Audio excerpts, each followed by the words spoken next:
रीट भर्ती परीक्षा 2020 की तैयारी हेतु हिंदी व्याकरण प्रश्नोत्तरी में आज का टॉपिक वाक्यांश के लिए एक सार्थक शब्द। आज की प्रश्नोत्तरी वाक्यांश के लिए एक सार्थक शब्द में पहला प्रश्न आपके सामने। आवश्यकता से अधिक धन का संचय न करना वाक्यांश के लिए सार्थक शब्द क्या होगा? ऑप्शन है प्रमेय, अपरिग्रह, अपकर्ष या ऐषणा। आवश्यकता से अधिक धन का संचय न करना, सही उत्तर है ऑप्शन 2 अपरिग्रह।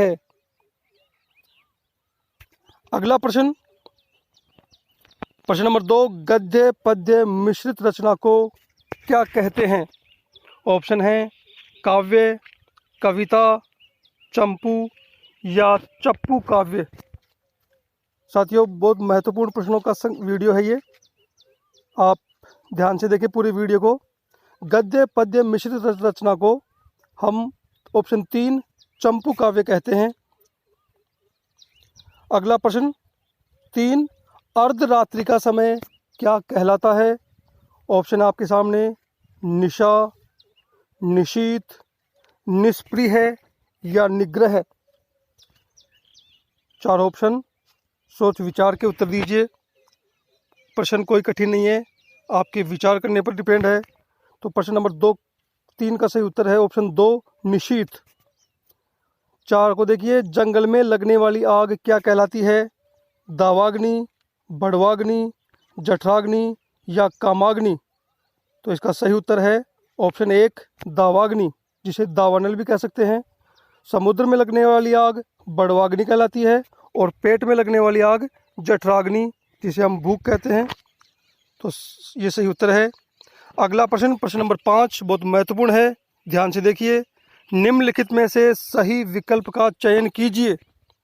पहला, हाथ में पकड़कर चलाया जाने वाला हथियार अस्त्र, फेंककर चलाया जाने वाला हथियार शस्त्र, पहाड़ के ऊपर की समतल भूमि आदित्य का, और ऑप्शन 4 है जिंदा रहने की इच्छा जिजीविषा।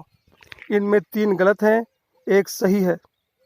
तो इसका सही उत्तर होगा ऑप्शन 4 जिंदा रहने की इच्छा जिजीविषा, ये सही है। बाकी पहले का होगा अस्त्र के बजाय शस्त्र और दूसरे का अस्त्र। पहाड़ के ऊपर की भूमि को आदित्य का नहीं उपत्यका कहते हैं। तो ध्यान से देखिए। अगला प्रश्न, जहां धरती और आकाश मिलते हुए प्रतीत होते हों, इस वाक्यांश के लिए एक शब्द क्या होगा? अंतरिक्ष, आकाश, क्षितिज या चौथा अगोचर। बहुत ही महत्वपूर्ण परीक्षाओं में आए हुए प्रश्न है ये। तो सही उत्तर होगा इसका ऑप्शन 3 क्षितिज। हालांकि धरती और आकाश मिलते नहीं हैं, लेकिन दूर से देखने पर वो मिलते हुए दिखाई देते हैं, तो उसे क्षितिज कहते हैं।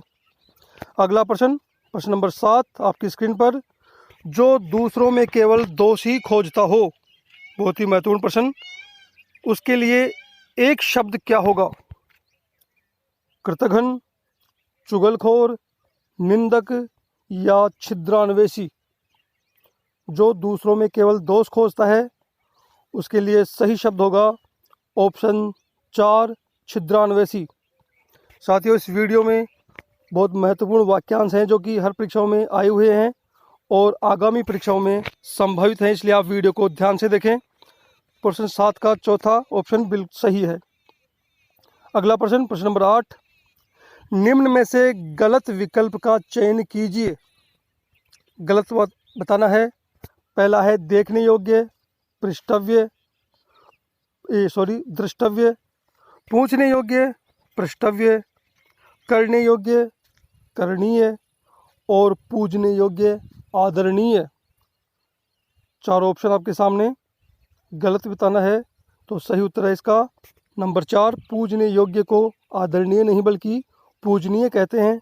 बाकी तीनों ऊपर वाले सही हैं। तो पूजने योग्य, पूजनीय या पूज्य। अगला प्रश्न नंबर 9, व्याकरण का ज्ञान रखने वाला क्या कहलाता है? ऑप्शन है आपके सामने पंडित, ज्योतिषी, वैयाकरण या व्याख्याता। तो इसका सही उत्तर होगा व्याकरण का ज्ञान रखने वाले को ऑप्शन 3 वैयाकरण कहते हैं। ये अनेक परीक्षाओं में रिपीट हो चुका है, इसलिए ध्यान रखें, व्याकरण का ज्ञान रखने वाला वैयाकरण। आगे बढ़ते हैं, प्रश्न नंबर 10 आपकी स्क्रीन पर, बहुत ही महत्वपूर्ण प्रश्न। नेपथ्य शब्द का वाक्यांश क्या होगा? 4 ऑप्शन बहुत कठिन है, आप ध्यान से पढ़कर उत्तर दें। जहां पहुंचने का कोई पथ न हो, रोगी को दिया जाने वाला भोजन, रंगमंच पर नाटक खेलने का स्थान, या चौथा रंगमंच पर पर्दे के पीछे का स्थान। बहुत ही निकटतम ऑप्शन है। नेपथ्य का सही उत्तर होगा ऑप्शन 4 रंगमंच पर पर्दे के पीछे का स्थान। आप ध्यान से देखें और सही उत्तर देने का प्रयास करें। अगला प्रश्न, वह रोग जो छूने से फैलता हो। वाक्यांश के लिए एक शब्द क्या होगा? वायरस, संक्रामक, महामारी या कोरोना। जैसा कि वर्तमान में माहौल चल रहा है, तो छूने से फैलने वाला रोग क्या कहलाता है, उसे हम वन वर्ड में क्या बोलेंगे? तो साथियों, इसका सही उत्तर है 11वें का ऑप्शन 2 संक्रामक। संक्रामक रोग वो होते हैं जो छूने से फैलते हैं। बहुत महत्वपूर्ण वाक्यांश है ये। अगला प्रश्न, अजातशत्रु शब्द के लिए सही वाक्यांश का चयन कीजिए। पहला है जिसका कोई मित्र ना हो, दूसरा जिसका कोई शत्रु न हो, जो युद्ध न लड़ा हो, और चौथा है जो कभी युद्ध न जीता हो। ध्यान से उत्तर देने का प्रयास। अजातशत्रु, तो इसका सही उत्तर होगा ऑप्शन 2 जिसका कोई शत्रु न हो उसे अजातशत्रु कहते हैं। अगला प्रश्न, प्रश्न नंबर 13, ध्यान से देखिए। निम्न में से सही विकल्प का चयन कीजिए। 3 गलत हैं, 1 सही है। तो देखिए ध्यान से, छोटा भाई अग्रज, बड़ा भाई अनुज, युद्ध की इच्छा रखने वाला युयुत्सु, जो मांस नहीं खाता हो आमिष। विचार कीजिए और उत्तर देने का प्रयास करें। सही बताना है, बाकी के 3 गलत हैं। तो सही उत्तर है इसमें ऑप्शन 3 युद्ध की इच्छा रखने वाला युयुत्सु सही है। छोटे भाई को अनुज कहते हैं, बड़े भाई को अग्रज कहते हैं, और जो मांस नहीं खाता उसे निरामिष कहते हैं। साथियों, ये बहुत ही महत्वपूर्ण है, आप इसे याद रखें, परीक्षाओं में आ सकता है। अगला प्रश्न आपकी स्क्रीन पर 14, जिसने अपना पूरा ऋण चुका दिया हो। वाक्यांश के लिए एक शब्द क्या होगा? 4 ऑप्शन आपके सामने, उऋणी, कर्जदार, पुश्तैनी या उऋण। 4 ऑप्शन आपके सामने, ध्यान से देखकर उत्तर बताइए।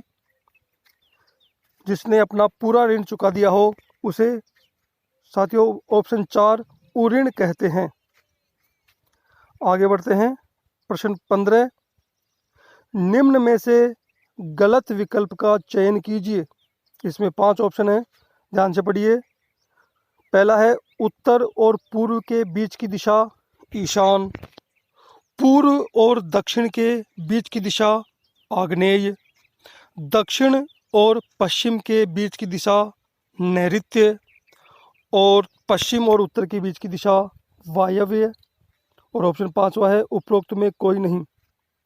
साथियों, दिशाएं 4 मानते हैं, लेकिन 4 उनके कोने, एक धरती और आकाश, इस प्रकार 10 होती हैं। तो इसका सही उत्तर है ऑप्शन 5 उपरोक्त में कोई नहीं। सारे सही हैं, और इस बात को हम इस डायग्राम द्वारा समझेंगे।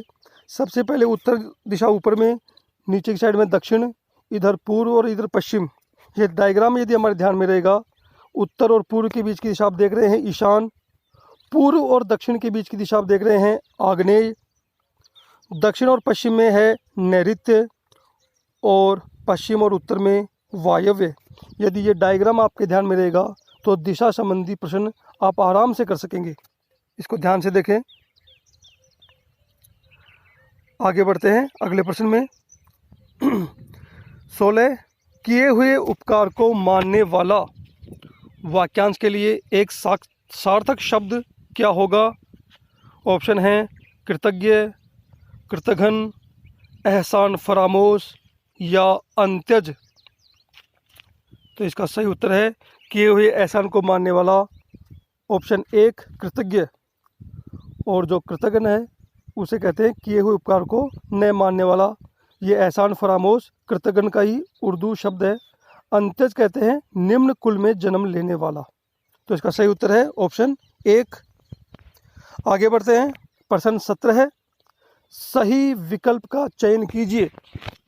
पहला, रात में घूमने वाला प्रहरी, भगवान शिव का उपासक शाक्त, गोद लिया गया पुत्र दत्तक, अच्छे कुल में जन्म लेने वाला सूर्यवंशी।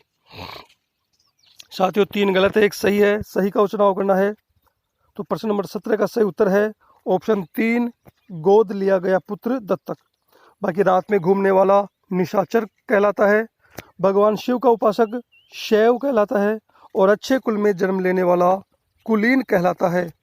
इसलिए इस प्रश्न में सही उत्तर है ऑप्शन 3 दत्तक पुत्र। अगला प्रश्न, प्रश्न 18 है, सेना का वह भाग जो सबसे आगे रहता है। इसके लिए एक शब्द में ऑप्शन है आपके सामने, हरम, हरावल, हरिद्रा या हरसिंगार। विचार कीजिए, चाहे तो वीडियो को रोक सकते हैं। तो इसका सही उत्तर होगा ऑप्शन 2 हरावल। सेना का वह भाग जो सबसे आगे रहता है। हरम कहते हैं, उर्दू का शब्द है हरम, रानियों के रहने का स्थान, हिंदी में इसे रनिवास कहते हैं। हरिद्रा हल्दी का तत्सम रूप है। आगे बढ़ते हैं प्रश्न 19 की तरफ। स्त्री के जैसा आचरण करने वाला पुरुष, बहुत ही महत्वपूर्ण प्रश्न। वाक्यांश के लिए उपयुक्त शब्द है, कई लोगों ने ये सुना भी नहीं होगा। साथियों ऑप्शन है स्त्री जैसा, स्त्रीण, स्त्री बाला या पौरुषेय। विचार कीजिए, स्त्री के जैसा आचरण करने वाला पुरुष। तो इसके लिए सही शब्द है ऑप्शन 2 स्त्रीण। स्त्रीण कहते हैं उसे जो पुरुष स्त्री के जैसा आचरण करे। इन पूरे वीडियो को आप ध्यान से देखें। पूरे वीडियो में बहुत महत्वपूर्ण वाक्यांश के लिए एक शब्द का टॉपिक मैंने क्लियर करने का प्रयास किया है। अगला प्रश्न, किसी भी प्रश्न का उत्तर देने वाला, किसी भी प्रश्न का तुरंत उत्तर देने वाला वाक्यांश के लिए उपयुक्त शब्द होगा। पहला, बुद्धिमान, कुशाग्र बुद्धि, प्रत्युत्पन्नमति या मतिवान। विचार कीजिए, कई बार परीक्षाओं में पूछा जा चुका है ये। तो इसका सही उत्तर है ऑप्शन 3 प्रत्युत्पन्नमति। ये हिंदी का शब्द है। इसके लिए उर्दू में एक और शब्द है हाजिर जवाब। तो ऑप्शन 3 इसका सही उत्तर है। आगे बढ़ते हैं। कुछ महत्वपूर्ण वाक्यांश देवताओं से संबंधित, ध्यान से देखिए। पहला है इंद्र का घोड़ा, उसको उच्च श्रवा कहते हैं, उसका नाम है उच्च श्रवा। दूसरा है इंद्र का हाथी, उसका नाम है ऐरावत, जो कि समुद्र मंथन से प्राप्त हुआ था। तीसरा है इंद्र का सारथी, उसका नाम है मातली। चौथा है विष्णु या कृष्ण का शंख, उसका नाम है पांचजन्य, जो भगवान कृष्ण महाभारत के युद्ध में बजाते थे। पांचवा है विष्णु की गदा, उसका नाम है कौमुदकी। छठा है शिव का धनुष, पिनाक धनुष, जो सीता स्वयंवर में भगवान राम ने तोड़ा था। सातवां है अर्जुन का धनुष, का नाम है गांडीव धनुष, महाभारत के युद्ध में इसी से उन्हें विजय प्राप्त की थी। आठवां है देवताओं के वैद्य, धन्वंतरी कहलाते हैं। नवा है रावण की तलवार का नाम, तो उसका नाम है चंद्रहास। और 10वां है बौद्ध भिक्षु का वस्त्र क्या कहलाता है, तो उसे कहते हैं चीवर। साथियों ये भी कई बार परीक्षाओं में आए हैं, आप इनको ध्यान से देखिए। आगे बढ़िए। परीक्षा की दृष्टि से कुछ महत्वपूर्ण वाक्यांश पहला भूत, वर्तमान और भविष्य को देखने वाला, उसे कहते हैं त्रिकालदर्शी। यहाँ पर एक और शब्द है त्रिकालज्ञ, तो उसे उसका वाक्यांश होगा तीनों कालों को जानने वाला। दूसरा है कम खर्च करने की प्रवृत्ति वाला व्यक्ति, उसे मितव्ययी कहते हैं। कनिष्ठा और मध्यमा के बीच की उंगली, उसे अनामिका कहते हैं। चौथा है तांडव नृत्य में लीन भगवान शिव, वो नटराज कहलाते हैं। एक ही समय मन में दो विपरीत भावों की लड़ाई, उसे ऊहापोह या अंतर्द्वंद कहते हैं। जब मन में एक ही समय दो विपरीत भावों की लड़ाई हो, यह महत्वपूर्ण है। आगे बढ़ते हैं। छठा, जो बाएं हाथ से भी तीर चलाता हो, तो उसे सव्यसाची कहते हैं। ये अर्जुन के लिए आता है, उनका पर्यायवाची है। सातवां, जो प्रमाण से सिद्ध न हो, उसे अप्रमेय कहते हैं। ये गणित के लिए आता है। आठवां, जिसे प्रमाण से सिद्ध किया जा सके, उसे प्रमेय कहते हैं। नवा, अपनी विवाहिता पत्नी से उत्पन्न पुत्र, औरस पुत्र। जिसका कोई घर न हो, उसे अनिकेत कहते हैं। और कान का नीचे लटकता हुआ कोमल भाग को कर्णपाली कहते हैं। साथियों, ये सारे महत्वपूर्ण हैं, आप इनको याद कर लें।